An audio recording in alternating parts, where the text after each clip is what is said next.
아침에 시작을 알리는 글로벌 주식 라이브 월스트리트 모닝 브리핑.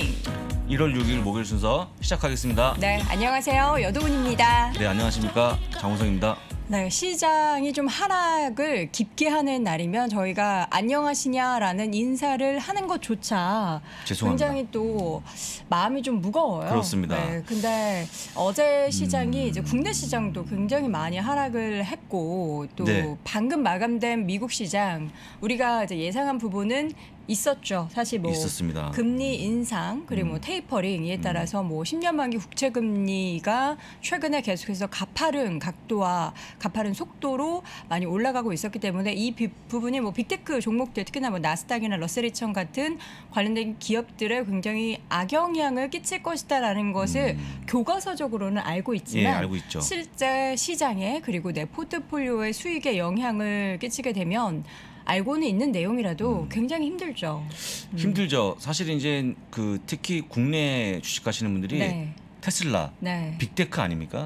그거를 그러면 내가 야 이렇게 금리 인상 구간에 이걸 내가 줄여야 될까 팔아야 될까 그러면 못 파시잖아요. 그쵸. 하다 보니까 알면서 그냥 가져가다 보니까 어쨌거나 그대로 하락률을 맞고 있는 그런 모습인데 뭐 저희가 보기에는 이게 오늘 이렇게 심했으면 내일 좀 나아지지 않겠습니까?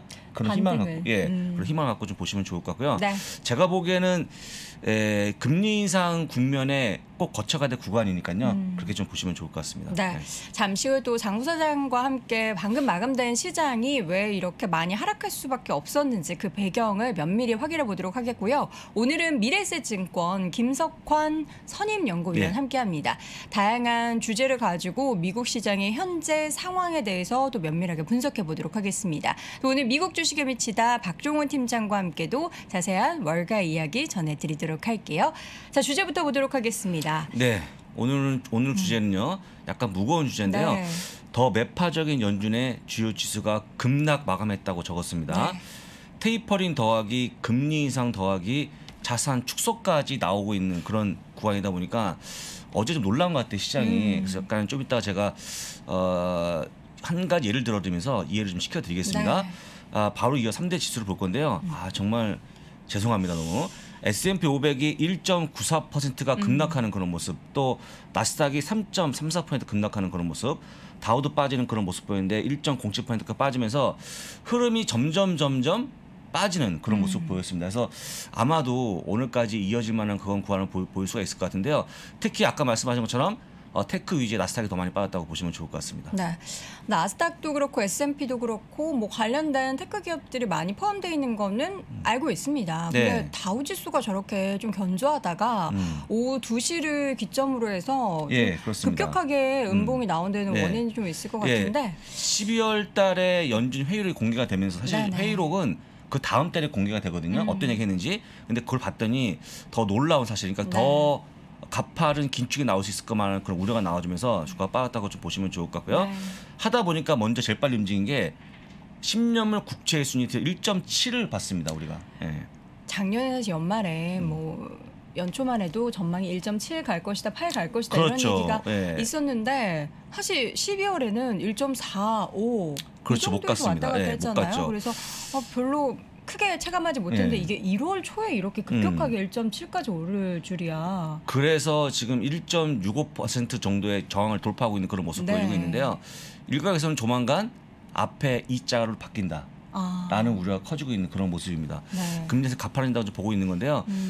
제가 어제 얘기한 것처럼 1.65가 뚫리면 1.7, 1.8, 1.9, 2는 시간 문제라고 보시면 좋을 것 같아요. 네. 일단 뭐 어려워진 그런 모습이죠. 제가 이제 뭐 이걸 테크니컬한 분석할 필요가 없는 건데 네네. 솔직한 얘기로 그 위에 있는 물량이 저항이 거의 없거든요. 해서 2%까지 그냥 쭉 가는 모습이 나오지 않을까. 네. 또 한 가지 시장의 우려라고 좀 보시면 좋을 것 같습니다. 정말 부담이 좀 되기는 하네요. 네. 지금 우리 장 부사장님께서 웃음기가 싹 사라진 모습으로 방송을 하니까 좀 웃으시라는 그런 댓글도 있는데 웃을 수가 없어요. 웃음이 안 나오죠. 웃을 수가 없는 것은 이제 저 또한 또 주식을 매일 보고 있고 네네. 또 가까운 지인들이 밤에 잠을 못 잤답니다. 그쵸. 저한테. 그래서 일단 좀 걱정스러운 모습을 보여주고 있는데 네. 제가 한번 요 상황을 제가 한번 재밌게 재현해 볼게요. 지금 이 상황이 어떤 요 상황을 한번 상황인지. 재현해 보겠습니다. 저 같은 경우에 여러분들 딱 보면 아시겠지만 저도 은행에 빚이 많습니다. 뭐 다 같이 뭐 네, 빚이 은행과 많죠. 함께 근데 사는 이제 거죠. 경기가 안 좋아지면 특히 이제 코로나 사태가 터지면서 네. 경기가 안 좋아지니까 더욱 더 돈을 빌릴 수밖에 없었죠. 그 은행 이름이 여도은행입니다. 여도은행.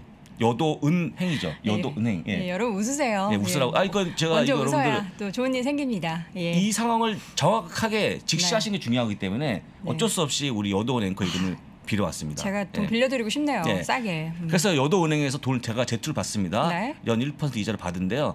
굉장히 싼 이자죠. 근데 괜찮죠. 받아서 계속 갖고 가고 있는데 음. 처음에 제가 매월 1,200만 원 돈을 빌리다가 네. 여기서 이제 야 너무 너무 많이 주는 거 아니냐 하면서 150만 원 줄일게. 그러면 300만 원 줄일게. 네. 이걸 줄이는 거죠. 대출 금액을. 예, 그렇습니다. 근데 이걸 달리 표현하게 되면 다음 페이지 보시면 아시겠지만 네. 이런 거죠. 더 빌려주지 않을게. 1,200만 원에서 돈 더 안 예, 준다. 더 안 빌려주겠다 하고 있는 게 테이퍼링이라고 테이퍼링. 보시면 좋을 것 같고요. 그 다음에 봤더니 더 안 빌려줬음에도 불구하고 제가 이제 이 돈을 중요한데 쓴다고 하면서 약간 밥도 사 먹고 네. 약간 차도 사고 이런 모습이 나오는 거예요. 하다 보니까 야 안 되겠다.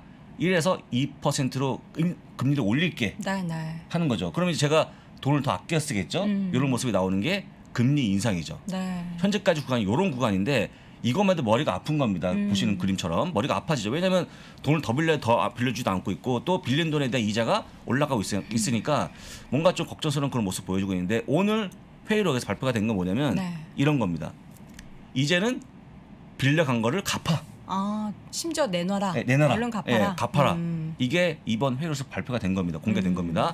이게 바로 자산 축소의 모습이거든요. 네, 그러면 여러분도 아시겠지만 제가 돈을 빌리고 덜 빌리고 그다음에 이자가 커지는 것까지는 감안할 수 있는데 이미 빌린 거 갚으러 가는 거는 정말 어려운 거잖아요. 그렇죠. 돈이 예. 없는데. 솔직한 얘기로 이거는요. 이번 회의록이 아니었으면 많은 분들이 설마 다시 가져가겠냐라고 판단 안 했습니다. 네. 근데 이번에 공개가 된 거예요. 하다 보니까 시장이 놀란 거고 놀라다 보니까 주가 급락하는 그런 모습 보인 건데 솔직히 저도 몰랐습니다. 갚으라고 할 정도가. 근데 네. 이미 갚으라고 하는 그만큼의 내용이 담겨 있다 보니까 어려워진 그런 모습 보인 거죠. 네. 죄송합니다. 여도은행을 아니 빌려갖고. 뭐 네. 괜찮아요. 뭐 아니, 제가 뭐- 할 역할이니까요. 왜 근데 역할이란요. 네, 욕받이. 그래서 이 여도은행이 연준이라 네. 보시면 좋을 것 같고 제가 시장이라 보시면 딱 좋을 것 같아요. 시장이 연준과의 그 관계를 보여드리는 거기 때문에 제가 네. 연준 느낌이라고요. 연준 역할 한 것씩 하신 거죠. 그래서 채찍을 들었네요. 네, 그렇습니다. 그래서 어려워진 그런 모습 보여주고 네. 있는데 여러분들이 그러면 야 이렇게까지 빡빡할 이유가 뭐가 있냐 연준이 그쵸. 라고 말씀하실 것 같아서 지금 연준의 상황을 좀 보여드립니다. 네. 연준의 자산인데요. 자산이 뭐가 있겠습니까? 수많은 채권이 다겠죠. 근데 보시는 것처럼 현재 연준의 자산이요 8.79조 달러입니다. 네. 원화로 얼마입니까? 원화로 한번 빨리 계산해 보시죠. 9조 달러. 1,200원이 잡고 뒤에 공 3개 붙이고 뭐 한. 1경원 됩니다. 1경원. 네, 네. 1경원 넘죠. 감이 안 와요. 예, 감이 안 그렇게 오죠. 나오면. 현재 연준의 자산, 즉 채권에 대한 부분이 1경원입니다. 1경원. 네, 네. 엄청나게 많이 증가했죠. 근데 이게 팬데믹 이전에 4.2조 달러였어요. 딱 반이었거든요. 2배가 커진 거예요. 근데 보시는 것처럼 당연히 커지는 그런 모습 보여주고 있는데 그 전에 커졌던 게 언제였냐면 금융위기 이후에 네, 2.2조. 그 다음에 그 전에는 0.8조. 보시게 되면 한 12년 만에 10배가 커진 그런 모습이죠. 그러네요. 예, 하다 보니까 지금 연준이 야 도대체 이 채권을 가지고 내가 감당이 안 되면서 약간 연준이 자산 축소를 좀 보여주고 있는 그런 그림이기 때문에 빠졌다고 보시면 좋을 것 같고 제가 보기에는 이 8.79조를 얼마나 낮추냐가 좀 관건인데 이 속도가 많이 빨라지게 되면 시장이 더 놀라지 않을까 싶어서 다시 한번 경고를 드리고요. 네. 제가 보기에 시장 예상치는 한 6조 7조까지 내리지 않을까 그런 모습이 나와주고 있다는 것도 파악하시면 좋을 것 같습니다. 참 부담이 되는 거는 양쪽 다 마찬가지인 것 같아요. 시장도 연준의 이런 좀 빨라진 스탠스가 좀 부담스럽고 연준도 지금 가지고 있는 것 자체가 버거운 거예요. 부담스럽죠. 왜냐하면 그게 곧 국가의 부채니까. 네. 해서 지금 사실은 그 조 맨신 상원의원이 우리 사회복지 법안에 반대하는 이유도 부채가 이런 더 부채 때문에 그런 늘어나니까. 거거든요. 그래서 문제가 되고 있다고 좀 보시면 좋을 것 같은데 네, 네. 이러면 여러분들이 그런데 금리 인하 구간에 시장이 올라갔다는 얘기를 들으신 것 같아요. 근데 다시 한번 달리 얘기하면 자 금리 인상은 언제 합니까, 여러분들? 경기가 좋아질 때. 경기가 좋아졌다는 거예요. 제가 아까 얘기했지 않습니까? 제가 돈을 빌렸지만 금리가 올라갔지만 제가 그럼에도 불구하고 돈 잘 막 벌면. 돈을 쓰는 거예요. 쓸 때 보통 금리 이상하죠. 그러니까 경기가 좋을 때 금리 사기 때문에 너무 나쁘게 보지 마시고요. 하다 보니까 S&P 500이 오히려 올라가는 그런 모습 보였다는 꼭 기억하시면 좋을 것 같다는 말씀도 같이 들어보도록 하겠습니다. 네. 자, 그래서 시장의 흐름 한 번에 볼 수 있는 제가 ETF를 두 가지 갖고 왔는데 한번 보시면 좋을 것 같습니다. 분명히 엇갈리네요.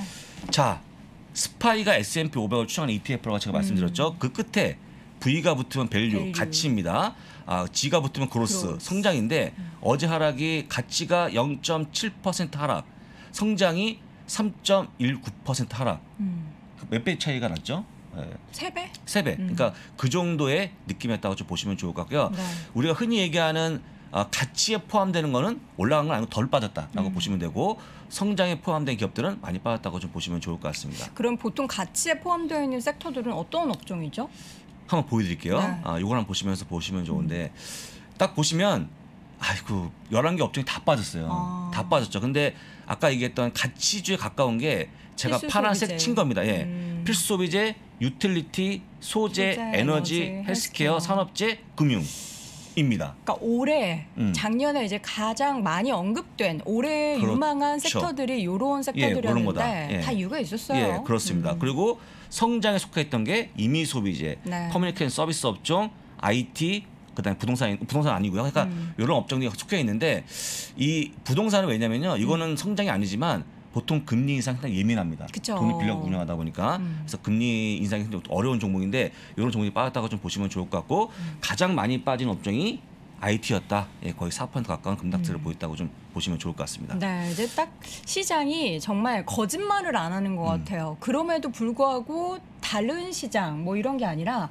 어떻게 보면은 공식에 딱딱 맞게 관련된 섹터가 좀 덜 빠지고, 물론 빠지긴 했지만 덜 빠지고 확실하게 영향을 안 좋게 미칠 것이다 하는 섹터들이 많이 빠졌는데, 맵을 통해서 봐도 극명한 차이가 나타납니다. 제가 이렇게 한번 10이라는 발음을 한번 해보죠. 10. 약간 입에 입꼬리가 올라가지 않습니까? 10. 약간 웃게 돼요. 10. 웃게 되니까 10. 좀 웃어보시죠. 여덕은 앵커님께서. 왜냐면 오늘은 10의 날입니다. 10의 날. 10이요? 네, 10의 날. 어떤 게 의미가 있는지 숫자 같이 10이요? 숫자 10. 10. 네네. 10의 날인데요. 네. 왜 그런지 한번 같이 보시겠습니다. 자, 1번은 버크셔스의 B주인데 네. 왜 올랐겠습니까? 가치주의 대명사 아닙니까? 그쵸. 예, 우리 버핏의 상당한 그런 투자 철학이 굉장히 맞는 그런 상황을 보여주고 있는데 오늘 올랐습니다. 네. 대표적이니까. 그 다음에 인텔 왜 10이냐? 퍼가 10입니다. 퍼가 10. 네. 그 다음에 3번 버라이전, AT&T, T-모바일 퍼가 10입니다. 또 화이저 퍼가 10입니다. 그래요? 화이저도? 그 다음에 엑스모빌 쉐브론 퍼가 10입니다. 엑스모빌 쉐브론도 퍼가 10밖에 안 돼요? 11 이렇습니다.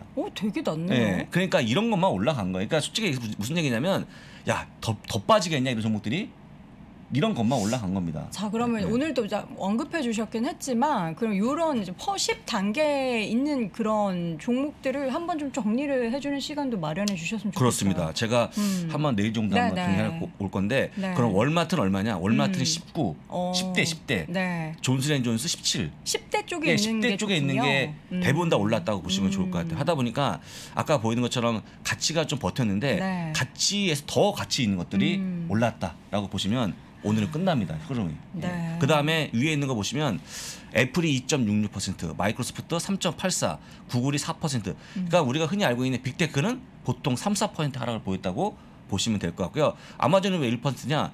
많이 빠졌잖아요, 그동안에. 하다 보니까 1.89% 하락을 막았다고 좀 보시면 좋을 것 같고, 나머지 분들은 참고만 하시면 좋을 것 같습니다. 아니, 그러면 이런 상황에서는 뭐 앞서서도 저희가 업종별로 쫙 봤지만, 그런 시장 금리 상승에 영향을 안 미치는 섹터로만 그럼 올해 내내 포트폴리오를 구성해야 되나요? 빅테크를 뭐 그럼 다 버려야 되나요?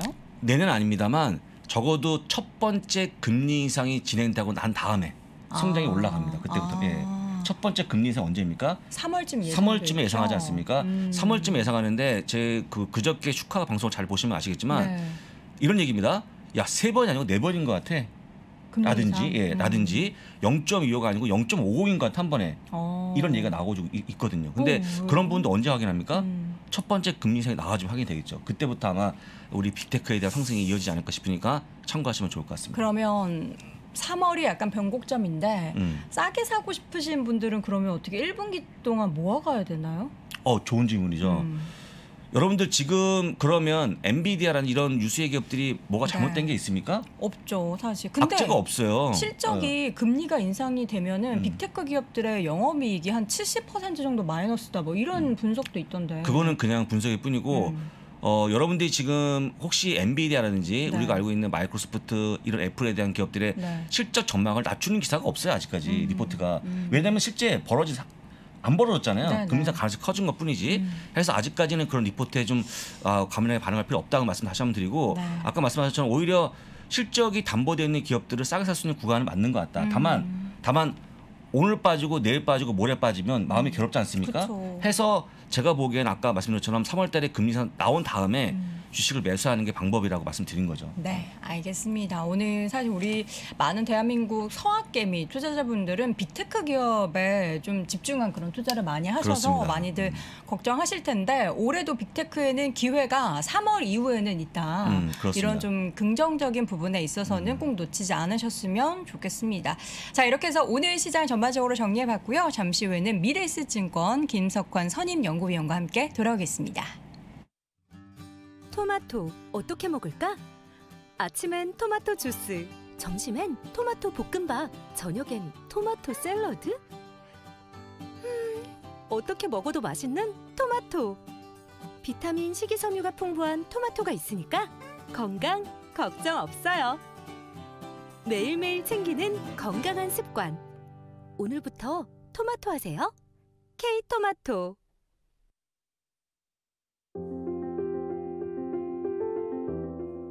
옷장 안에 쟁여둔 옷은 많은데 입을 만한 옷이 없어 괜스레 새 옷을 찾는 아이도 체면 때문에 몸에 맞지 않는 불편함을 감수해야만 했던 어른도 깔끔한 디자인, 고급스럽지만 합리적인 가격 미니멀한 디자인에 감성을 담아낸 가족주의 의류 브랜드 애도 어른도 에두아르도.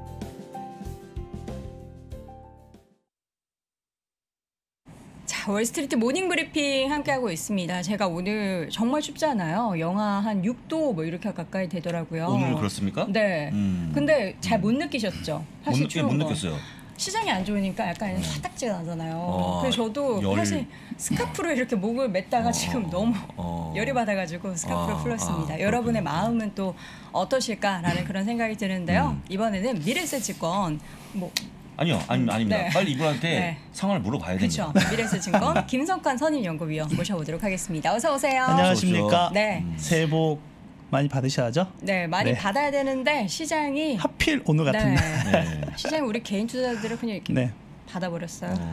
그런가요? 네. 근데 뭐 이미 예상했던 거 아닌가요? 예상했는데 이게 사람이 네. 때릴 거야라고 하는데 우리가 그냥 잘 걸어가고 있는데 알고는 있지만 갑자기 뒤에서 팍 더 세게 때리면은 더 아프거든요. 당황스럽고. 그게 제가 한 가지 좀 재미난 얘기 해드리면 네. 그 일부 동남아 국가에 아직까지 태형이 있거든요. 때리는 거. 태형 제도가 있어요. 네네. 이제 회초리 때리는 거죠. 어. 근데 회초리 그 나무 재질이 물풀의 나무입니다. 물풀의 나무 이렇게 물풀의 나무. 딱 차례 닿으면 살점이 딱딱 떨어져요. 이렇게 붙으면서 그게 고통스러움을 주는 거죠. 근데 때려보셨어요? 근데 제가 어떤 얘기 하는 거냐면 태형을 선고받으면 네. 절대 부르기만 하고 때리진 않습니다. 몇 번, 어. 10번 수에 그리고 옆에 있는 방에 때리면 소리를 들려줘요. 그 공포가. 근데 그게 언제 아무도 모르는 맞을지를. 그러니까 계속 불러다니면 소리만 듣게 하는 거 처음에.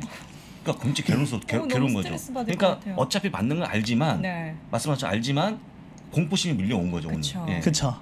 네. 이게 어떤 관계가 있는지 모르겠습니다만 쉽게 설명드린 겁니다. 네. 충분히 되시죠, 알겠습니다. 위원님. 아, 네. 뭐 어렵긴 한데.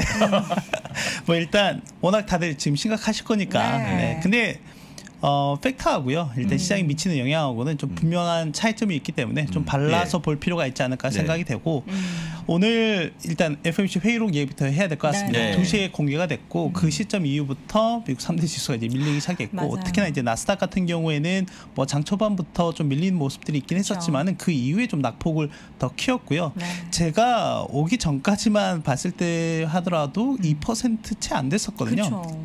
근데 이제 오늘 지금 확인해 보니까 이제 3% 넘게 이제 결국에는 이제 지난해 3월 이후에 좀 가장 안 좋은 모습을 좀 보였다라고 좀 보시면 될 것 같고 물론 이제 지난 연말 랠리부터 시작을 해서 연초까지 좀 상승하는 모습들이 좀 있다 보니까 네. 거기에 따른 차익 매물들이 좀 나온 부분들도 있다라고 생각이 되고 뭐 일단 기존의 포지션을 보유하고 있으셨던 분들 같은 경우는 뭐 오늘 하락이 그렇게 뼈아픈 수준까지는 아니라고 생각이 됩니다.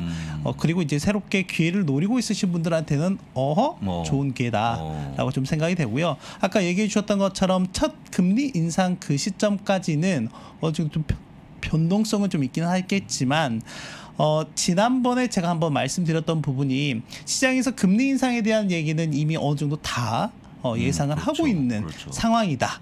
근데 진짜 문제는 아까 보여주셨던 여도은행의 대차 대조표 있었잖아요. 네. 거기에 대해서 좀 더 연준 위원들이 활발하게 논의를 하고 있다라고 하는 부분이에요. 그러니까 이거는 마치 뭐냐면 이제 줬죠. 야, 시장에 아주 풍부한 유동성, 차고 넘칠 정도의 유동성을 줬는데 이제 그거를 걷어 가겠다라고 하는 가겠다라고 액션을 취한 건 아니고 이제 내기를 한번 해보자라고 하는 거예요. 근데 쉽지 않을 것 같습니다. 제가 봤을 때는. 쉽지 않다고요? 네. 왜 그러죠? 방금 이런 액션하는만 하더라도 시장이 이렇게 훅. 충격이 있었고 네. 실제 이미 저희가 뭐 이 관성화되어 있는 게 없잖아 있거든요. 그러니까 실제 2017년에서 19년 사이에도 네. 한번 아까 그 그래프에서 보셨던 것처럼 약간 슬로우해지는 부분도 좀 맞아요. 있긴 했었습니다. 네. 그러니까 시장에 충격을 주지 않을 정도로 일부 자금을 회수하는 부분들이 좀 있긴 했었지만은 실제 다시 또 유동성을 공급할 수밖에 없는 이제 그런 상황들에 직면을 했었거든요. 그리고 이런 논의가 오늘 좀 활발하게 일단 얘기가 나왔고 실제 뭔가 액션으로 취하기까지는 상당한 시간이 좀 시간이 걸릴 것이다라고 좀 생각이 됩니다. 그래서 오늘 이런 상황이 나오긴 했었지만은 방금 시장이 큰 지금 충격을 준 거는 금리 인상에 대한 얘기가 아니라 대차 대조표 그러니까 유동성을 회수하려고 하는 그러한 연준의 움직임에 좀 시장이 발작했던 것 같거든요. 네, 그래서 그 부분은 향후 좀 더 지켜볼 필요가 있다라고 저는 생각을 하고 있고요. 네. 그래서 준비한 화면을 먼저 보시면 좋을 것 같은데 네. 일단 뭐 계속 말씀드렸던 거는 금리는 지금 시중금리와 기준금리 간의 괴리가 좀 많이 발생하 있는 상황이고 또 여기에다가 한 가지 물가 상승률까지 넣어버리면 자연스럽게 그 궤적이 같이 갈 수밖에 없다라고 하는 건 다들 알고 계실 것 같아요. 그래서 금리 이벤트가 금리 상승에 대한 이벤트 같은 경우는 더 이상 뭐 차익 실현이나 이런 거에 구조적인 조정의 빌미가 될까라고 하는 부분에 대해서는 좀 저는 생각을 좀 달리하고 있다라고 보시면 될 것 같고 원래 저희가 지난해 뭐 10월, 11월 이 정도일 때 얘기했던 게 뭐 내년 연말 정도에 처음으로 금리 인상할 거야라고 했던 그 타임라인이 내년 3분기 중반 이제는 3월까지 3월 달에 한번 최소한 한번 올릴 정도의 가능성이 상당히 지금 높아진 상황이다. 라고 좀 보시면 될 것 같습니다. 그러면 이제 그 전에 테이퍼링을 좀 끝내겠죠. 근데 궁극적으로 좀 이렇게 하려고 하는 이유가 뭐냐면 인플레이션과 관련한 이슈가 좀 계속 있었잖아요. 인플레이션과 관련한 좀 이슈들이 계속 있었는데 이 인플레이션 압력이 좀 낮아지는 요인들이 최근에 좀 여러 가지가 좀 나오고 있다라고 보시면 되지 않을까 좀 생각이 됩니다. 일단 올해 좀 여러분들께서 가장 생각을 해놓고 좀 유심히 보실 게 바로 기저효과라고 하는 부분들이 좀 있을 것 같고 이미 여러 차례 들으셨을 것 같고 일단 기본적으로 이제 에너지 가격이 가장 큰 영향을 좀 미치지 않을까라는 생각이 좀 들긴 하는데 뭐 일단 에너지 가격 같은 경우에는 내년 1분기 이후부터는 그러니까 올해 1분기 이후부터는 이제 기저효과가 좀 발생이 될 것 같고요. 그렇다라고 하면 인플레이션 상승 압력 을 좀 낮추는 요인들이 좀 있을 것 같고 다른 측면에서 보면 이제 공급 측 사이드를 봐야 될 것 같은데 공급 측 사이드에서는 지금 보시면은 최근에 저희가 작년에 뭐 항상 계속 얘기했던 게 공급망 병목 현상 뭐 이런 부분들을 그렇죠. 계속 얘기하고 있잖아요. 그런 거 봤을 때 이제 뉴욕 연준에서 발표한 자료가 있습니다. 뉴욕 연준에서 어떤 부분을 발표했냐면 글로벌 공급망 압력 지수라고 해서 수요 측 사이드는 이 지수에 포함이 되지는 않았고요. 오로지 공급과 관련한 지표들을 총 한 27개 정도를 넣었습니다. 각국의 뭐 제조 PMI 내에서 공급과 관련한 지표들이라든지 또는 컨테이너라든지 또는 국제 원자재 운송 운임 지수 이런 것들을 이제 다 넣었거든요. 이랬을 때 지금 수준이 상당히 높은 수준인 건 맞습니다. 엄청 네. 높네요. 보시면은 이게 지금 1997년 이후부터 데이터가 좀 제공이 되고 있는데 2011년 정도의 뭐 자연재해의 어떤 동일본 대지진이나 태국 홍수 이런 이슈가 좀 발생했을 때 반짝 좀 이런 네. 압력이 높아졌던 부분들 그리고 2017년에서 18년 시점에서는 이제 미중 무역 분쟁이 불거지면서 이게 좀 약간 높아지는 부분들이 좀 있었고 실제 2020년 이후에 팬데믹으로 인한 글로벌 공급망 압력이 상당히 좀 높아져 있는 네. 시점인데 해당 보고서를 발표한 뉴욕 연준에서 어떤 부분을 얘기했냐면 요게 좀 이제 앞으로 누그러질 가능성이 좀 있다라고 얘기를 하고 있고 이제 동일 날짜에 발표된 미국의 ISM 제조업 구매 관리자 지수 중에서 그 세부 항목 중에 이 공급 쪽과 관련한 내용 중에 이제 제품을 기업들이 만들어낼 거잖아요. 네. 그럼 그거를 이제 고객사한테 이제 납품을 하는 그 딜리버리 타임이 있어요. 배달을 하는데 얼마나 걸리느냐라고 했을 때 그게 지금 이제 지난 4분기부터 쭉쭉쭉 떨어지고 있는 모습들이 좀 있고 또 하나 저희 인플레이션 얘기를 할 때 생산자 원가에 대해서 좀 얘기를 많이 하잖아요. 예. 그랬을 때 이제 그런 이제 생산자 그러니까 기업들이 생산을 할 때 원자재나 이런 것들을 사와야 할 텐데 그걸 사올 때 지불하는 가격. 예, 그렇죠. 이제 이게 제가 원가라고 얘기를 많이 하고 이게 이제 높아지면은 생산자 원가 부담이 높아지고 기업 비용이 증가하다 보니까 이익이 낮아지는 이런 그렇죠. 이제 순환이 있는 건데 지금 이것도 보면은 이제 지난해 하반기 이후부터 점진적으로 낮아지고 있는 모습들이 좀 나타내고 있습니다. 그래서 이것들을 이제 좀 전반적으로 좀 종합해 보면 그러면 인플레이션 압력이 좀 낮아질까라고 하는 부분에서 본다면 그런 것들을 좀 종합해서 볼 때 CT 인플레이션 서프라이즈 인덱스를 좀 보면 유럽이나 중국과 좀 달리 미국은 상당히 좀 누그러지는 주황색 라인이거든요. 누그러지는 모습이 좀 나오고 있다라고 그러네요. 보면 될 것 같습니다. 그래서 이렇게 되면 네. 제가 봤을 때는 미국 내에서 뭐 연준이라든지 또는 바이든 행정부라든지 이런 쪽에서의 좀 운용할 수 있는 융통성이라든지 여력이 좀 커지지 않을까라고 좀 생각이 되거든요. 그렇게 되면 뭐 당장 뭐 오늘 이런 내용들이 좀 나오긴 했었지만은 실제 뭔가 구체적인 액션으로 가기까지에는 좀 더 좀 시간이 더 필요할 것으로 보인다라고 생각이 됩니다. 근데 어제 그 사실 저희가 캐치하지 못한 기사가 또 뭐가 있냐면 ADP 민간 고용 지표가 원래 한 40만 건 아래쪽 예상했는데 맞습니다. 80만 건이 넘게 나왔지 않습니까? 그러니까요. 어마어마했죠. 네, 그럼 이제 내일 또 고용 지표가 나오는데 네. 그마저 잘 나와버리게 되면 진짜 물가도 이렇게 높은 데다가 고용이 또 좋아지면 더 가파를 수 있다는 거에 대한 하나 또 명분을 힘을 제시해주는 거죠. 실어주는 게 아닌가 싶어가고 고용은 좋다고 보시지 않습니까? 고용은 원래 좋았다라고 원래 좋았고. 이제 보고 있기 네, 때문에 네. 그래서 계속 말씀드린 거는 이게 정상적인 수순으로 가는 거잖아요. 근데 다 다들 정상적인 싫어하죠. 수순으로 가는 건데 왜 이걸 두려워하시는지 저는 일단은 좀 이해가 안 된다. 그래서 너무 두려워하지 않으셔도 된다라고 좀 생각이 되고 그리고 뭐 이렇게 되면 이제 미국 미장 끝나는 거 아니야라고 얘기를 하시는데 네. 저는 이제 그렇게는 보진 않습니다. 제가 뒤에서 이제 밸류에이션과 관련해서 최근에 좀 상당히 좀 고민을 하고 있는 부분이기는 한데 네. 일단 우리가 지금 그러면 미국의 이런 구조적인 성장에 대해서 어떤 관점으로 좀 바라봐야 될까에 대해서 상당히 좀 고민을 하고 있습니다. 고민을 하고 있는데 저는 그러면 저희가 항상 이제 역사적으로 보면 뭔가 뭐 그 크게 변화하는 시점에는 항상 뭔가 빅 이벤트들이 있었잖아요. 그러면 지금 시점에서의 우리 사회 또는 전체적 글로벌 전체적으로 본다면 팬데믹이라고 하는 큰 이벤트로 인해서 뭔가 아주 빠르게 산업의 변화가 좀 발생했다라고 하는 거거든요.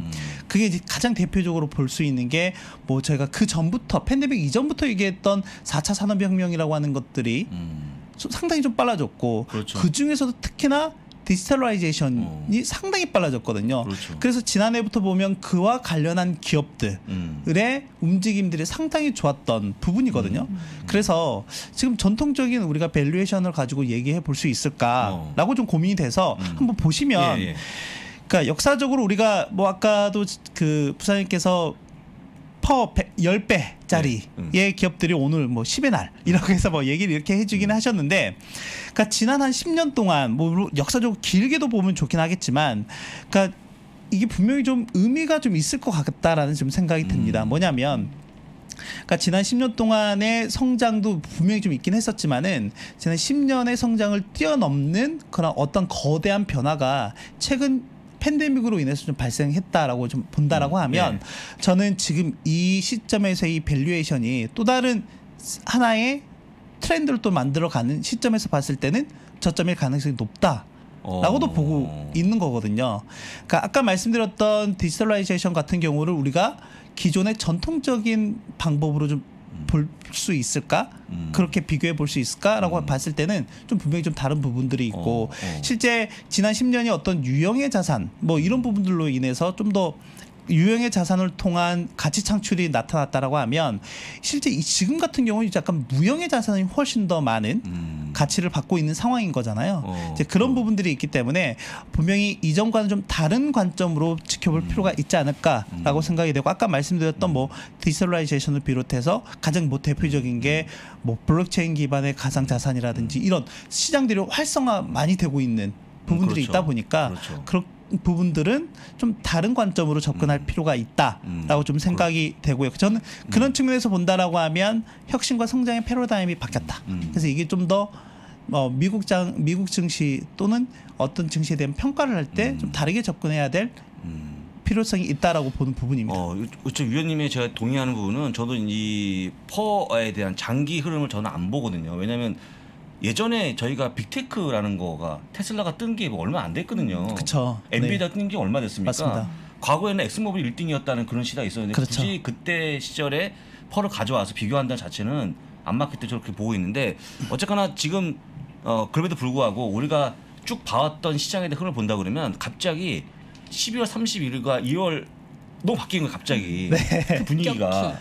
그랬나요? 저는 그 시장 분위기가. 아니, 알고는 있었죠. 네. 우리가 알고 있었고 연구위원님도 늘 말씀해 주셨어요. 근데 체감하는 이 체감 지수가 너무 좋으니까 산타렐라 1월유가 그러면 우리가 생각했을 때 뭐 연준이 뭐 테이퍼링하고 금리 인상해도 좋은 시장은 계속 좋을 수 있구나, 실적이 좋으니까 이렇게 생각했는데, 실적 좋다라는 그 기업들이 다 이렇게 한 번에 충격을 받으니까 뭐지? 실적 좋다면서요. 줍줍? 네. 일단 고용 같은 경우 아까 얘기해 주셨긴 해서 말씀드리면 고용은 좀 상당히 잘 나왔고, 제가 말씀드렸던 것처럼 그러니까 11월 그 노동부에서 발표한 고용 지표 자체가 좀 부진하게 나오긴 했지만 이건 상향 조정될 가능성이 높다라고 좀 생각이 되고, 실제 골드만삭스 같은 경우에도 어제 ADP 민간 고용 나온 이후에 추정치를 상향 조정했습니다.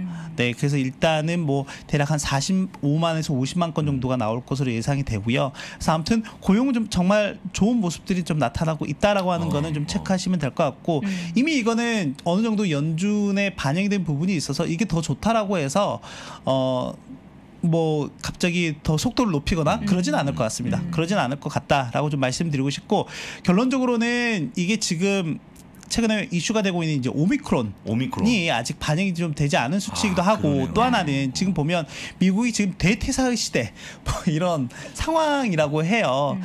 뭐 계속 중간중간 코멘트를 해드리긴 했었지만은 역사적으로 퇴사율이 상당히 높은 수준입니다. 4.5% 정도이면 상당히 좀 높은 수준이고, 평균적으로 한 3% 중반대였으니까 이게 좀 상당히 높은 수준에 지금 와 있는 상황이다라고 보면 될 것 같고, 반대로 말씀드리면 지금 특히 이 퇴사가 많이 발생하고 있는 부분이 이제 레저, 여가, 접객 이런 부분이거든요. 그러니까 기본적으로 만약에 경제 재개가 좀 더 활발하게 되고 바이러스에 대한 우려가 줄어든다라고 하면 충분히 이 퇴사율은 다시 낮아질 가능성이 높고 고용도 올라갈 가능성이 높다라는 부분을 좀 체크하시면 되지 않을까 생각이 되고, 또 하나는 좀 심각한 부분 중에 하나가 이제 최근에 오미크론과 관련한 부분 때문에 지금 그런 거잖아요. 그걸 좀 간략하게 말씀을 드리면 이걸 좀 저는 말씀드리고 싶어요. 지금 보면은 이제 델타 변이와 오미크론 변이 이렇게 있는데, 지금 이제 최초로 나온 시점, 이게 지금 미국 기준입니다. 미국 기준으로 최초로 나온 시점 이후부터 과연 얼마만큼 이제 진단율이 나왔느냐라고 봤을 때, 지금 보시면 오미크론이 이제 우리가 알게 된 게 11월 말 정도이잖아요. 네. 그때 추석 감사절 때인가 그랬어요. 네, 맞습니다. 그렇죠. 11월 말 정도이고 이제 불과 한 달 조금 넘어간 시점이거든요. 근데 벌써 이제 거의 지금 최근 진단 검사에서 나오는 거에 80% 정도는 다 오미크론이다라고 보면 될 것 같고. 네. 이게 지금 2주마다 이제 발표가 되는 것들이라고 보시면 될 것 같고요. 이제 델타 같은 경우에는 미국에서 우세종, 그러니까 지금 오미크론처럼 되기까지에는 대략 한 4개월 정도가 소요가 됐었거든요. 네. 상당히 좀 빠른 속도인 거는 이제 아시죠? 네, 상당히 빠른 속도인 건 아신 것 같고 지금 미국의 백신 접종률이 60%대에서 더 이상 늘어나지 않고 있는 상황이고요.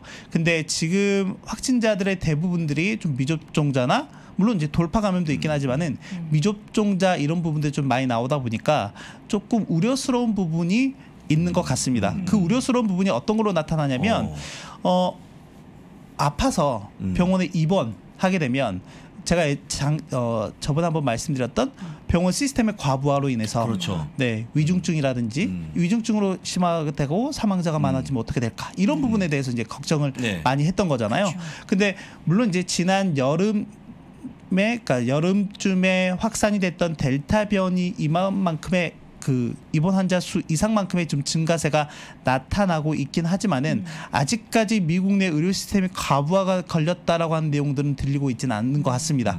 그리고 여기 오기 전에 이제 봤던 내용에 의하면 이제 영국이나 뭐 남아공이나 몇몇 국가들에서 계속 연구 결과들을 좀 발표한 거에 의하면 증상이 델타보다 좀 경미하다라고 좀 얘기를 하고 있는 것 같고 그런 부분들이 실제 어떻게 좀 나타나고 있냐면 치명률로 좀 나타나고 있는 것 같아요.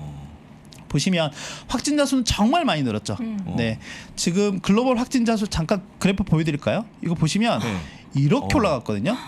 3배 정도 늘었습니다. 한 달 사이에 확진자가 상당히 심각한 상황인 건 맞는데 실제로 보니까 실제 사망자 수는 이렇게 좀 오히려 떨어지고 있는 모습들이 나타나고 있고 이게 모수가 커져서 치명률이 낮아진 거 아니야? 라고 해서 제가 이 실제 절대 사망자 데이터도 좀 같이 보여드리고 있는 거거든요. 그래서 일단 팬데믹 이후에 가장 최저의 치명률을 좀 보이고 있다. 그래서 일부 전문가들은 좀 그런 얘기도 하고 있습니다. 아직 백신을 맞지 않은 인구에서 이렇게 확진자가 좀 많이 나오게 된다라고 하면 자연 면역 그렇죠. 또 취득을 함으로써 코로나 종식이 좀 더 빨라질 수 있지 않을까? 빨려. 하나라도 악재가 없어졌으면 좋겠습니다. 네, 이런 부분들을 좀 얘기를 하고 있어서 좀 잘 체크를 하시면 될 것 같습니다. 네. 계속해서 우리 김 의원님과 이야기한 부분은 작년부터 이 상황에 대해서 병원에서 우리가 링거를 맞다가 이제는 자가의 힘으로 우리가 이 금융시장을 이끌어야 된다. 그런 비유를 많이 해주셨잖아요.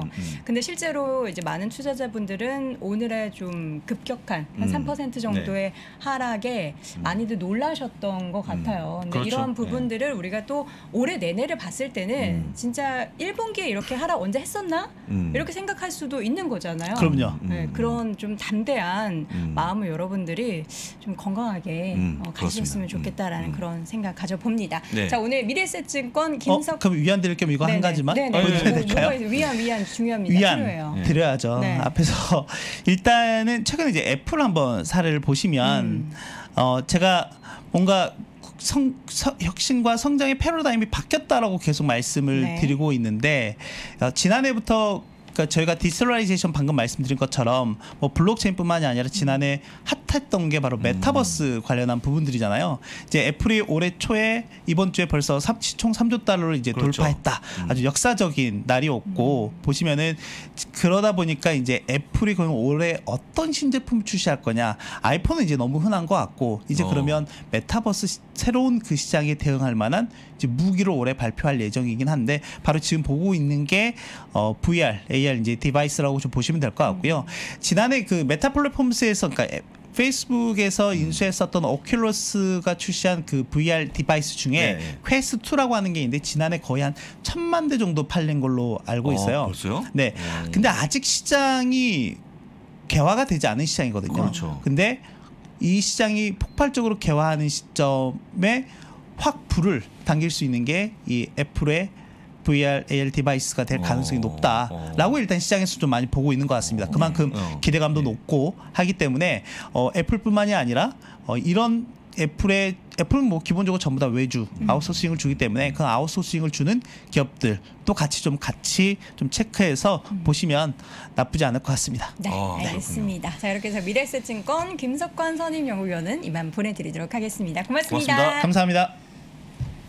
아세요 이 소리? 닭고기는 많이 커 맞죠? 나도 아는데. 닭고기는 많이 커. 닭고기는 많이 커 많이 커. 대한민국 최초의 닭고기 브랜드 마니커. 이제 마니커 닭고기 먹고 많이 크세요. 닭고기는 많이 커. 미주미에 오신 것을 환영합니다. 새해 처음으로 선보이는 투자 공간 2차 세미나. 한 번의 강의가 평생의 자산으로. 어디서도 듣지 못한 인사이트를 미주미와 함께하세요. 자세한 사항은 미국 주식에 미치다 유튜브에서 신청하세요. 2022년 1월 15일 오전 10시. 월스트리트 모닝 브리핑 함께하고 있습니다. 현재 시각 벌써 7시 10분을 향해 가고 있는데요. 이번에는 미국 주식에 미치다 박종훈 팀장과 함께 또 세세한 종목에 대한 이야기 나눠보도록 하겠습니다. 어서 오세요. 네, 안녕하세요.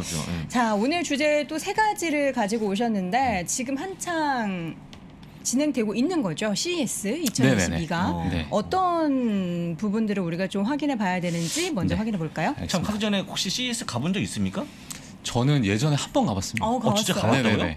근데 저는 그때 오. 당시 CES라는 개념을 모르고 라스베가스를 갔는데 네. 마침 그때 딱 하고 있더라고요. 네. 그냥 우연하게. 네, 우연하게. 그럼 어때 그때 그 풍경이? 네, 뭐 엄청 사람 많고. 네, 그 저는 그냥 하나 박람회라고 생각했었는데, 박람회죠, 그러니까 이게 쉽게. 그냥 조그만 박람회라고 생각했는데 알고 보니까 네. 대단한 그 10년 뒤에 예, 알았어요. 행사죠. 예, 저희 그 내년에는 네. 저희 단체로 가서 현지 분위기를 직접 해설하시면서 진짜요? 하면 어떨까요? 좋아요. 네, 저기 앞에 거기 할 수 있는 분이 앉아 계시니까 네. 내년에 부탁드립니다. 예, 네, 알겠습니다. 네. CES 내년에는 네. 우리가 라스베가스 네, 직접, 현지에서 전해드리는 것을 소망하며 네. 자, 관련해서 오늘 관련된 소식들 좀 점검을 네네. 해보죠. 네, 일단 첫 번째로는 제가 이제 오늘 간단하게 네. CES 관전 포인트에 대해서 한번 같이 보는 시간을 좀 가져볼 네. 거고요. 그 다음에 산타랠리는 있고 티랠리 가자.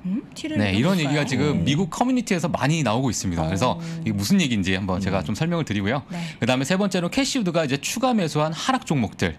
네, 그리고 이제 아크 ETF 현황을 한번 같이 좀 보는 시간을 가져보도록 하겠습니다. 네. 네, 첫 번째로 제가 이제 먼저 좀 제가 나오기 전에 네. 제가 잠깐 이제 뉴스를 보고 이제 오미크론 관련된 얘기가 좀 나와가지고 제가 좀 빠르게 갖고 왔는데 네. 자, 여러 예비 연구에서 오미크론이 델타보다 덜 심각하다는 것을 발견했다. 이게 1시간 전 뉴스고요. 파우치 계속 소장이. 얘기하셨죠. 네, 그다음에 뭐 전문가들의 뭐 낙관론, 예, 그런 부분이 있어서 정점을 찍거나 이제 안정화됐다. 자, 그런 이제 뉴스가 좀 나왔고요. 오미크론 그다음에 관련해서? 아까 뭐 부사장께서 이제 설명해주셨던 이제 테이퍼링과 여러 이런 부분 때문에 좀 하락을 했다. 뭐 이렇게 제가 조금 간단하게 네. 갖고 왔고, 자, 이건 제가 생략을 좀 하겠습니다. 네, 그래서 CES 2022년 라스베가스입니다. 1월 5일부터 1월 8일까지 네, 이렇게 이제 이어지는데, 자, 일단 뭐 관전 포인트는요, 일단 로봇 AI 기술이고요. 그다음에 자율주행, 그다음에 우주항공, 디지털 헬스, 그리고 5G, NFT, 메타버스, 자, AR하고 VR인데 삼성전자도 이번에 이제 AR로 이제 하는 뭐 자율주행을 또 선보이는 그러한 모습인데 지금 시장에서 이제 주목해야 될 만한 그런 발표는 소니의 전기차 컨셉 그리고 디어의 세계 최초의 자동 트랙터라고 합니다. 네, 알아서 이제 그 농기계인데 이것도 자동으로 자율주행 그렇죠. 농기? 네네. 그리고 이제 인텔에서는 이제 자율주행을 위한 모빌아이 그렇죠. 네, 이걸 이제 선보이게 됐고, 자, AMD와 엔비디아는 이제 그래픽 카드와 게이밍 카드를 좀 저렴한 네, 그 $200 아니면 $249, 자, 이렇게 한번 보여주는 그러한 이제 카드를 좀 이제 선보인다. 자, 이런 얘기가 있었고요. 네, 그 다음에 이제 제가 산타랠리는 있고 이제 티랠리다. 자, 이런 게 지금 최근에 미국 커뮤니티사에서 좀 나와가지고 티랠리가 저 AT&T인가요? 네. 사실 작년부터 AT&T 네. 심상치 않았거든요. 네, 그래서 제가 이제 뭐 저희가 투자 포인트를 몇 가지 좀 가지고 나왔습니다. 네. 그래서 2021년 4분기 기존 이제 88만 개에서 130만 개의 후불 전화 사용자 추가. 네, 이런 부분이 있고요. 자, 그다음에 2021년 한 해 동안에 320만 명의 이용자인데요. 이게 10년여 만에 가장 높은 순 증가율을 이제 나타냈다. 이렇게 보시면 될 것 같아요. 자, 그다음에 광 네트워크가 4년 연속 100만 명 추가가 됐고요. 이용자가 계속 늘어나고 그렇죠. 있다는 거죠. 네, 그다음에 2021년 AT&T의 HBO와 HBO 맥스 가입자 목표가 이제 7천만 명에서 7,300만 명이었는데, 네, 이제 앞서서 이제 7,380만 명이다. 이렇게 마감이 됐다. 이렇게 보시면 될 것 같습니다. 네. 네, 그다음에 이제 미국 내 통신 점유율 1위 기업인 버라이즌과 이제 격차가 좀 많이 좁혀졌다. 자, 이렇게 네, 보시면 될 것 같아요. 네. 아까 앞서서 제가 그 이제 퍼 10을 얘기했지 않습니까? 네, 딱 맞네요. 지금 여러 가지 그러니까요. 이런 상황이 좋아지고 있고 네. 주가가 또 싸 보이고 하니까 AT&T. 예. 그래서 올해는 진짜 좀 회복하는 그런 모습이 나오지 않을까. 그런데 솔직히 저는 이제 통신 기업들은 별로 관심 안 받는데 그러니까요. 아까 이 정도까지 사용자가 늘어났다고 보면 굉장히 좋아 보입니다. 지금 제가 네. 봤을 때는. 네. 예. 근데 뭐 최근에 좀 많이 좀 하락을 했고 많이 빠졌죠. 네. 그래서 지금 제가 이제 5일치 네, 제가 이제 3대 통신사 비교 차트를 좀 가지고 나왔는데 네. 자, AT&T가 지금 8.3%를 이제 오. 가장 큰 이제 상승률을 좀 보이고 있고요. 자, 버라이즌도 3.9%.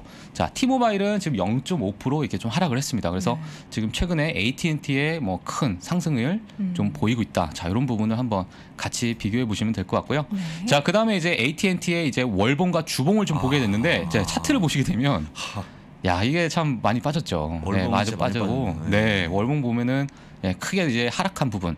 자, 그다음 주봉에서는 지금 이제 막 이게 바닥을 친 건지 아니면 이제 상승에 이제 시작이 된 건지는 아직 모르겠지만 네, 지금 이제 미국 커뮤니티 사이에서 너무 이제 많은 큰 하락에서 이제 반등을 보이다 보니까 이것도 밈 이런 거 아닙니까? 그렇죠. 많이 하락해가지고 네. 이제 끌어올리자. 예, 이런 그래서 거 이제 아닙니까? 산타랠리가 끝나는 시점에서 자, 이제는 T랠리다. 자, 이런 얘기가 T랠리다. 젊은이들 사이에서 많이 이제 나오고 있는 상황입니다, 지금. 그럼 실제로 뭐 아이비 쪽에서 AT&T 목표 주가를 실질적으로 뭐 올렸다든지 투자 네. 의견을 상향했다든지 이런 거는 없는 거죠. 그런 지금 이제 뭐 긍정적인 이제 어떤 의견은 좀 있는 상황인데 지금 현재는 뭐 이제 주가에 대한 어떤 의견만 좀 이제 네. 나오고 있는 상황이고 현재 사실 이제 그 이용자 수가 많이 늘었기 때문에 그쵸. 예, 그런 이제 팩트로 지금 많은 이제 관심을 좀 가지고 있다. 예, 그런 상황이라 보시면 될 것 같습니다. 그래서 네. 지금 뭐 배당률이 또 이제 유명하잖아요. AT&T는. 예, 그래서 지금 현재 8.11% 지금 나타내고 있는데 최근에 사실 주가가 많이 빠졌기 때문에 그렇죠. 예, 이런 부분을 좀 좀 좋긴 보셔야 된다. 하네요. 같이. 네. 예. 왜냐하면 AT&T를 배당 때문에 사실 국내 투자자분들이 굉장히 많이 가지고 계시잖아요. 근데 그렇죠. 주가는 계속 하락했기 때문에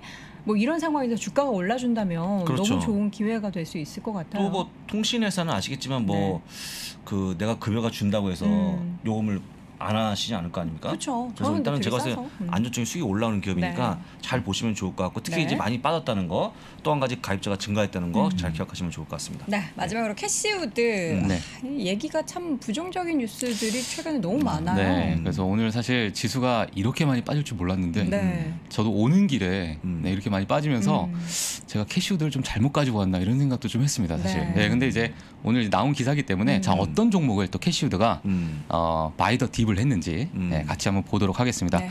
자, 그래서 2022년 시작하면서 캐시우드가 담았던 하락 종목입니다. 네, 첫 번째로는요 드래프트 킹스입니다. 네, 그래서 지난 화요일 날에 지금 뭐 이거 뭐라고 100만. 네, 이제 100만이죠. 네, 118만 주. 네. 예, 추가 매수를 좀 했고요. 네. 네, 약 한 31.6 밀리언 달러인데 하나로 약 한 350억 정도 되고요. 근데 이제 이걸 사고 나서 화요일 날 4%가 하락을 했고 수요일 날 또 1% 추가 하락을 했습니다. 근데 예, 최근에 그래서- 뭐 이 종목만 그런 게 아니라 샀다는 네, 다음에 최근에 계속 그렇죠. 하는 거죠. 네, 그래서 이런 종목들이 좀 이제 좀 하락을 했는데 제가 이제 그 차트를 좀 가지고 나왔어요.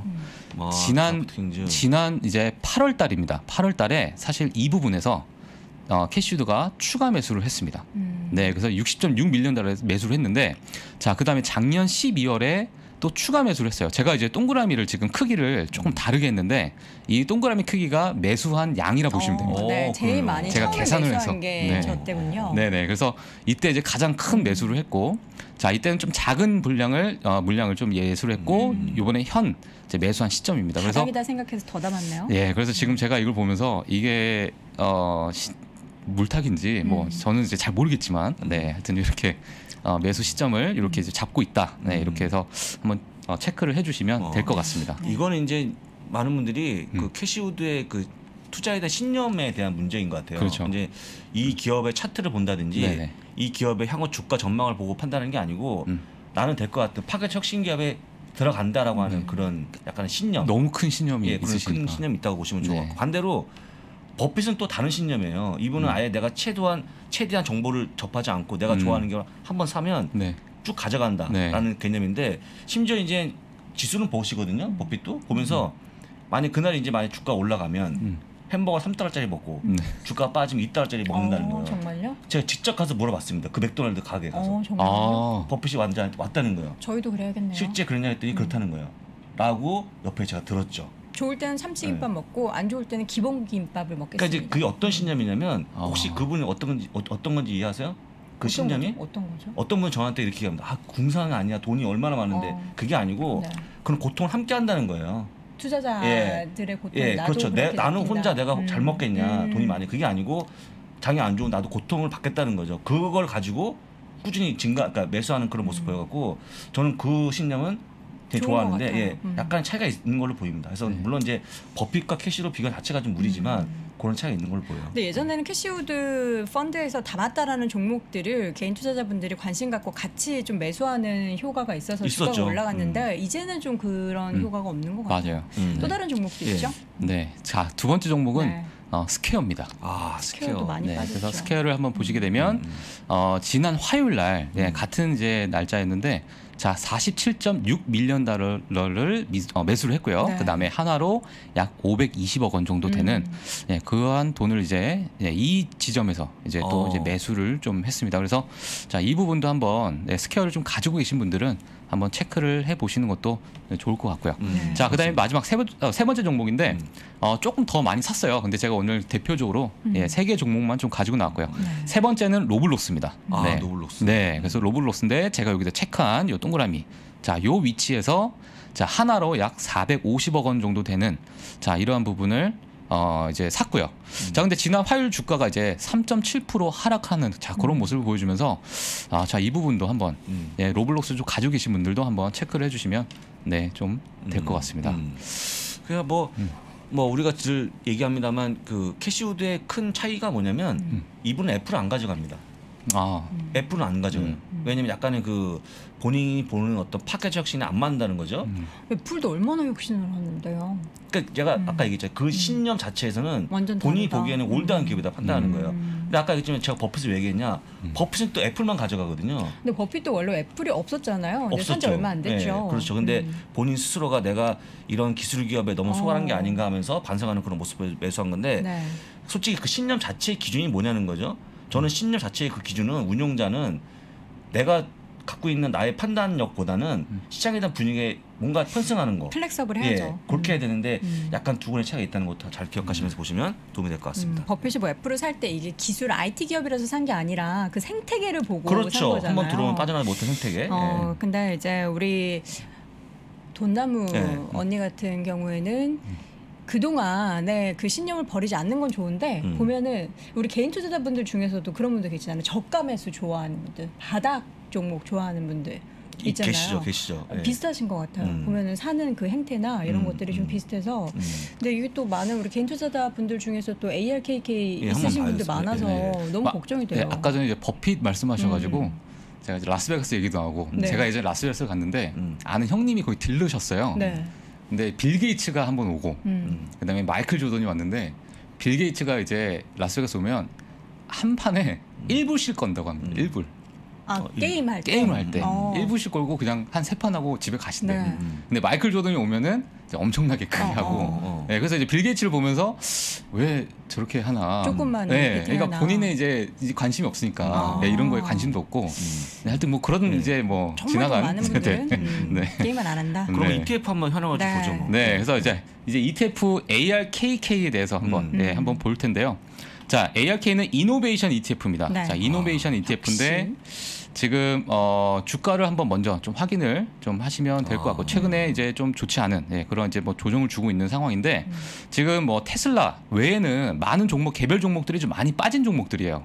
로쿠나 그렇죠. 텔라동이나 준비디오도 최근에 이제 많이 빠지고 있는 상황이고 코인베이스도 마찬가지고 유니티도 조금 좋았다가 최근에 많이 조정을 주고 있는 상황이기 때문에 테슬라를 제외하고 나서는 많은 이제 비중을 차지하고 있는 이 개별 종목들이 많이 빠지고 있는 상황이다. 자 이렇게 좀 보시면 될 것 같고요. 자 그다음에 또 대표적인 ARK ETF인데요. 자, Next Generation Internet이죠. 자, 이것도 이제 ARKK와 거의 비슷한 테슬라가 가장 또 상위에 위치해 있고 코인베이스, 로쿠, 준비디오. 그래서 이렇게 이제 비슷하게 이제 어떤 비슷한 걸로 비슷하죠. 그래서 자, 이런 부분도 한번 체크를 해 주시면 될 것 같고요. 주가 흐름도 비슷하게. 주가도 비슷해요? 주가도. 비슷합니다. 그다음에 이제 세 번째 또 혁신적인 핀테크. 핀테크 관련된 ETF입니다. 자, 요거는 이제 스퀘어죠. 예전에 이제 그다음에 코인베이스, 그다음에 쇼피파이, 그리고 트윌리오, 그다음에 UiPath 이렇게 되어 있는데 자, 요 부분도 최근에 좀 많이 좀 하락하는 모습을 좀 보이기 때문에 전체적인 이제 ETF의 그 주가 흐름이 조금씩 빠지고 있다. 자, 이런 부분을 좀 체크를 해 주시면 될 것 같습니다. 네. 마지막으로 그분의 좀 이야기 한마디 보면서 정리하죠. 그래서 캐시우드가 이제 작년 말에 이런 얘기를 했죠. 자, Truth will win out. 진실이 승리할 것이다. 자, 이런 얘기를 했습니다. 하도 이제 많은 분들이 불평을 좀 불만을 가지고 ETF에 대한 이제 ARK에 대한 그런 좀 불신 때문에 많은 이제 스트레스를 받으셨는지 이런 얘기를 좀 하시면서 앞으로는 자기는 이제 장기로 보고 있기 때문에 장기로. 그래서 지금의 이제 일시적인 조정은 생각하지 않는다. 뭐 이런 뉘앙스의 좀 얘기를 인터뷰를 좀 했습니다. 지지난주에 우리 이남우 교수님이 말씀하셨죠. 운용은 입으로 하는 게 아니다. 그렇죠. 저는 응원합니다. 우리 캐시우드님을 응원하는 이유가 많은 우리 개인 투자자분들이 가지고 있는 ETF이기 때문에 응원을 그렇죠. 하는데 이제 더 이상의 개인 투자자분들의 눈물을 흘리는 그런 운용은 하지 않으셨으면 좋겠습니다. 그러니까 올해가 조금 관건인 것 같아요. 올해 같이 금리가 올라가는 과정에서 이런 기업들이 얼마나 잘 버틸 수 있을까가 관건인데 두고 봐야겠죠. 근데 솔직한 얘기로 약간의 시장에서의 갖고 가고 있는 현재 최근 흐름과는 약간 떨어져 있다라고 좀 보시는 게 맞을 것 같다는 말씀까지 들어보겠습니다. 알겠습니다. 자, 이렇게 해서 오늘도 미국 주식을 미치다 박종훈 팀장 함께했습니다. 고맙습니다. 네, 감사합니다. 자, 오늘 월스트리트 모닝 브리핑 함께 전해드렸는데요. 저희 이제 내일 출연하시는 이남우 교수님이 사실 미리 주제를 저희와 함께 이야기를 하잖아요. 근데 오늘 시장 하락에 많은 투자자분들이 마음이 좀 힘드시기 때문에 내일 저희가 요 시장 관련해서 이남우 교수님께 코멘트를 부탁드릴 예정입니다. 그럼 맞춤 질문이 가능합니까? 그렇죠. 그래서 이남우 교수님이 주제를 3가지 선정하시는데 그 부분 중에서 하나를 오늘 시장에 대한 부분을 확인해 볼 테니까 내일 이 시간도 여러분 함께해 주시기 바랍니다. 잠시 후 3분 뒤에 이어지는 오늘 아침 라이브도 함께해 주세요. 고맙습니다.